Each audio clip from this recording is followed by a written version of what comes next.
Winter is coming, musim dingin datang lebih awal dan kita sudah berada di dalamnya saat ini. Kita semua terinformasikan bahwa di dalam tahun 2023 ke depan nanti akan ada winter, yaitu inflasi, resesi, stagflasi, dan bagaimana menghadapinya. Kalau itu untuk individu, banyak yang sudah mendapatkan solusinya. Kalau untuk bernegara, bagaimana? Faktanya, dalam masa winter, ada satu hal yang pasti dan ini terbukti dalam catatan sejarah ekonomi dunia bahwa di masa winter tersebut terjadilah the wildest money transferring atau pertukaran kekayaan yang luar biasa besarnya berpindah tangan dari manusia satu ke lainnya, dari perusahaan satu ke perusahaan lainnya, dari negara satu ke negara lainnya. Inilah peluang yang akan kita ambil, bukan hanya untuk survive tapi juga untuk berjaya. Apa yang harus Indonesia lakukan atau setidaknya ide apa untuk pemerintah saat ini agar pertumbuhan ekonomi cepat dan kemakmuran tercapai dengan growth lebih dari 7% setahun. Angka 7% adalah angka yang dijanjikan di masa kampanye, yang hingga saat ini angka tersebut belum tercapai. Karena dalam 8 tahun pertumbuhannya seharusnya adalah 56% minimum kalau tercapai, atau bahkan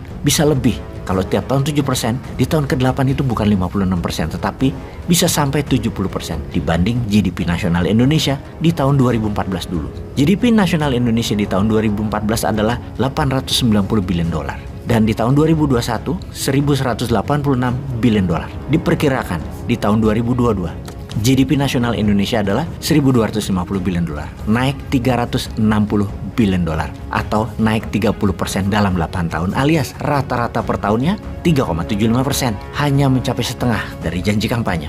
Wis, ora usah dibanding-bandingkan dengan negara lain. Ini mau kita ukur dari janji kampanyenya saja. Jadi masih ada 2 tahun lagi yang ini harus kita bantu. Penting ini membantu negara. Caranya bagaimana? Kita fokus pada 20% hal yang memberikan 80% pertumbuhan. Kita pasti tahu atau kenal bisnis apa atau industri apa yang memenuhi hukum Pareto ini, yaitu 20% yang memberikan 80%. Kita sederhanakan apa itu hukum Pareto. Dalam setiap bisnis angka 20-80 seperti angka ajaib yang belum pernah kita mengerti mengapa hal ini bisa terjadi. Namun itu kenyataannya, itu faktanya. Misalnya ada kakak beradik, 7 bersaudara. Pasti hanya satu orang yang paling luar biasa prestasinya atau jabatannya atau kedudukannya atau hartanya. Bahkan sang mana yang nomor 2 aja jauh, yang sisanya ya rata-rata saja. Di Indomaret misalnya, pasti ada produk yang menghasilkan 80% sales dan produk itu merupakan hanya 20% isi toko atau produk jualan. Di bank misalnya, 80% pendapatan bank tersebut didapat dari 20% kliennya saja. Kembali ke kekuatan ekonomi Nusantara. Kita petakan mana yang bisa menghasilkan 80% dari 20% produk. Untuk sementara jangan fokus dulu ke SDM, harus dicarikan lapangan kerja atau harus transfer teknologi. Pokoknya kata harus diabaikan dulu. Kita fokus yang 20% tadi. Fokus jangka pendek growth ekonomi naik. Itu didulukan karena waktu kita sempit. Hal ini kalau sahabat Newman membayangkan adalah kita mendapat posisi sebagai pengelola Bappenas, Badan Perencanaan Pembangunan Nasional, yang mendapat tugas di tahun 2045 nanti Indonesia harus menjadi negara nomor 1 GDP-nya tertinggi di dunia. Saat ini di tahun 2022 GDP negara tertinggi di dunia adalah Amerika dengan 25 triliun dolar atau 25.000 billion. Kita pakai angka triliun saja. Indonesia saat ini adalah 1,2 triliun, nomor 16 dunia. Data itu hampir 24 kali Amerika saat ini lebih kaya dari Indonesia. Diperkirakan di tahun 2045 Amerika GDP-nya adalah 40 triliun dolar, Tiongkok 50 triliun dolar, India 43 triliun dolar. Jadi kalau Indonesia mau menjadi nomor 1, Indonesia harus melebihi Tiongkok, melebihi 50 triliun dolar, alias naik 50 kali dalam 23 tahun ke depan.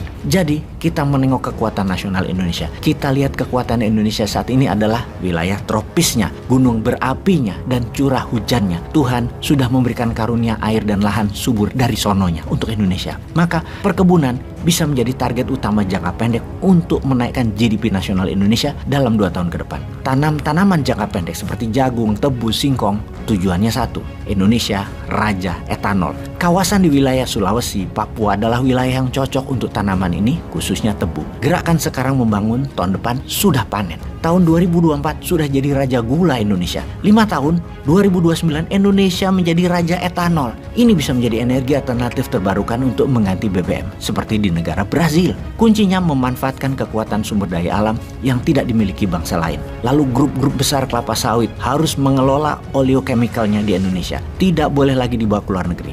Dengan jumlah kapasitas produksi sawit yang saat ini 37 juta metrik ton, katakanlah harganya saat ini adalah $700, bisa meningkat menjadi $1.200 setelah menjadi bisnis turunan yang kita kerjakan. Dengan jumlah yang sama, tadinya revenue minyak sawit nilainya 350 triliun per tahun, dalam 2 tahun akan naik menjadi 550 triliun karena bisnis hilirisasi oleochemical. Artinya naik 60% revenue dan growth pertumbuhan Indonesia langsung jadi 7% dan stabil dalam 2 tahun ke depan. Hanya menggerakkan sawit dan perkebunan, hanya memanfaatkan alam subur dengan debu vulkanik plus hujan tropis khatulistiwa yang hanya ada di Indonesia. Jujur, ini berkah tak terhingga dari Tuhan. Grup besar ya seperti Sinarmas, Bakri, Astra, Plantation harus bangun oleochemical plant atau pemerintah BUMN bangun dan mereka wajib jual ke BUMN oleochemical sebagai DMO, Domestic Market Obligation. Wajib mereka store ke pabrik oleochemical tersebut. Kita jadi pengendali etanol, kita jadi pengendali oleochemical, bukan sugar sar atau raja gula, raja sawit dan banyak lagi tanaman industri lainnya. Kita bangun hilirisasi atas sumber kekayaan alam di atas permukaan tanah tersebut. Kita berdaulat dan mengendalikan produk turunannya dari tanaman jangka pendek dan jangka menengah Nusantara. Ini penting buat bargain power antar negara di kemudian hari. Selain hilirisasi mineral. Jadi untuk Indonesia berdaulat 2045 dan menjadi negara nomor 1 GDP-nya. Kalau Tiongkok punya BRI atau Belt Road Initiative, Indonesia punya juga dong. Namanya Spice Mineral Road Initiative. Kendalikan produk hilir mineral dan rempah tanaman industri sebagai alat tawar dan alat tekan bernegara.